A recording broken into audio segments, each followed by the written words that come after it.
everyone. I'm Jay Cottrell, the Global Marketing and Communications Manager here at LaserTech.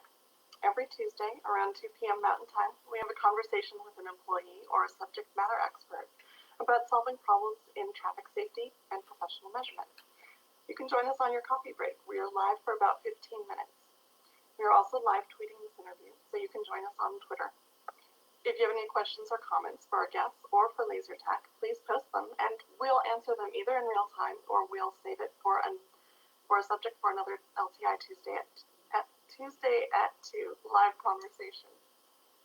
Today, Mike Lowther has agreed to join us, and I am excited about this because Mike has been teaching me a lot about what it means to be a manager. So thanks, Mike. Oh, you're welcome. Can you tell me your official title and how long you've been with LTI? I've been, my official title, I'm the operations manager. I've been at LTI for about 8.5 years. I just took over the operations manager title in 2018. Before that, I was just inventory control, shipping, and receiving supervisor, but now I'm in charge of manufacturing as well. So. It sounds like you've got a lot that you're responsible for. Well, the backside of the house, pretty much. The ins and outs, everything that comes in and goes out, basically goes through my department, which is kind of cool to see. You see it from just the bare parts to finished product when it's all said and done. So it's nice to see. So this must be fun to watch the products as they grow through the whole line. It is very interesting. That's it's nice to see it transform from basically a shell into an operational laser that is functionally going out to the marketplace. So it's really cool. That is cool. So one of the things that we wanted to talk about today was how we're adapting to business with pandemics and other things that are going on.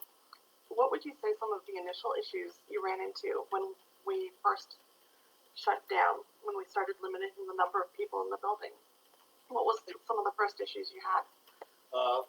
Most of it was the throughput and in the manufacturing side because we basically shut down half of our staff and half of them were staying at home at that point in time. So just making sure that we had an even flow going through our cells that we operate on.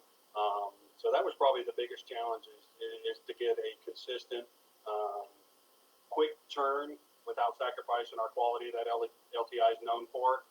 So that was probably the biggest struggle, but it's worked itself out, and we were able still to produce and meet orders as needed. So what were some of the adaptations that you had to do? Basically, what we've ended up doing is we split shift our break times and lunch times, and then we put in a path of travel that we require people to go through. Plus, we've separated out benches so that we don't have people right on top of one another. So we're doing the social distancing. So we try to keep at least the 6 feet apart from one another.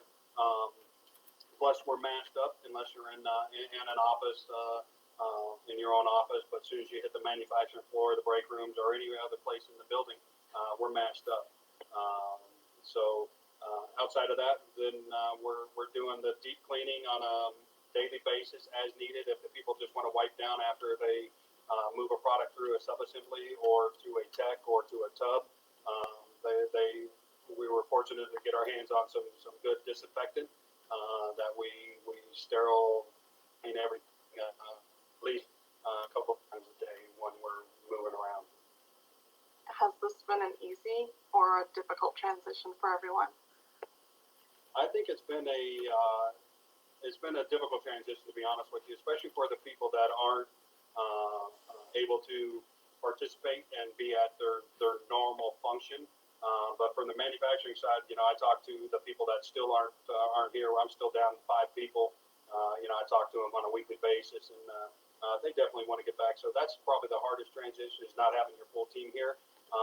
But from a manufacturing standpoint, it's got its hiccups because it's still not that consistent flow as it goes in through the cells. So, but the people that are here are rock stars, and my heart goes out to them. And I thank them because they just step up and do what they got to make a laser. So We do have an amazing team. I'm always impressed with them. good people. We have great people. So, what is something that you've learned through all of this? I think I've personally learned that the caring and compassionate of our leadership team really came through at this point in time. That they want to take care of everybody else in the workplace, and then they also asked us back here, us managers, service manager, the quality manager, myself, and Chris, the ops VP. They took our input and really took into account what we were saying, and so just that side of it, from the leadership side of it, has been really impressive. That we could actually have that leadership and understand the humanity side, not just pushing out product. So I think that's what I've learned, honestly. And from a manufacturing standpoint and an operational standpoint, we learned some of our shortcomings, some cross-training issues that we really didn't. We just took for granted when we had everybody here, but it forced us to get people cross-trained in a quicker manner to meet the expectations of our customers. So, a couple pros and cons that I learned personally through this. How has cross training been going? It's actually it's challenging. You're basically throwing people into something that they've really never done before and trying to meet the guidelines so we don't slow down the sale. But the people that have jumped in, we've had inventory control, we've had service, we've had myself. Everybody's just come together as a team and just doing what they can to help out where they need it, regardless of what the task is. And so the cross training for my group has been really, really good. We've had a new gal that just started shortly before this epidemic happened, and she's the one that has been cross-trained probably quickest, at least in my stint here since 2018. But she's come along really nice, and we're still putting out a quality product, so that's really cool. That is cool. What is something that has been surprising to you over the last few months? I think the surprising thing is how social LTI is, because a lot of you are working remotely now instead of being in the office, and how so many of us want and need that social interaction versus like this social media, the Facebook Live and stuff. A lot of people like that social interaction face to face, and so that's what I think is that's what I miss, honestly, is everybody else. I love my people here, and I'm glad, I'm thankful, and blessed that they're here. But it's just everybody else that makes the operation tick that I don't get an opportunity to have that face to face. Yeah, I would agree. I think one of my favorite parts of office life is having you walk into the marketing area and just say hello, hello, hello. And I do miss that. I'm not saying that you should come to my house and do that, but I do miss doing that. Has it been hard just seeing the empty offices? It is. It's a matter of fact, to be honest with you, I don't even go over there. Only when Roosevelt Rogers, the big guru on that side, is in, I'll pop in over there, or if I know Sherry's over there, I'll just pop in. But for the most part, I'll go over there because it's dark. The lights don't even come on. But it is, and even up front and off, the other side of the wing with the engineers and stuff has been pretty hard because they come in and they're in their little spurts and in and out and stuff. It's kind of sad, to be honest with you, because I'm a very social guy, and I miss that personal touch. Yeah, I know you do a lot of work in those social interactions as well, just touching base with people, finding out if there's problems that need to be solved, and things like that. So I've appreciated you. I don't always show up, I know, but I appreciate the morning calls that you do. Yeah, that's probably one of the biggest things that I just started. I just knew that, I had to do something because I still want people to know what's going on because, like you said, I do get a lot of my information just making my ways around the building. And with that morning call, it started out with just a handful of us, and right now we're up to 16, 18 people if everybody gets on, which is kind of cool. And it's people that were not even in the office. You know, I got some outside reps that now join the call and pick their brains a little bit, see their struggles that they're dealing with, and so it's actually I think it's brought a little more better partnership between operations and the sales and even the inside sales and the Marcom people because we're very reliant on one another. And you know, I enjoy making that phone call every morning and just seeing how people are and getting not it's we do business on it, but for the most part, you know, it's just, you know, hey, how you doing? How's the weekend? What's up?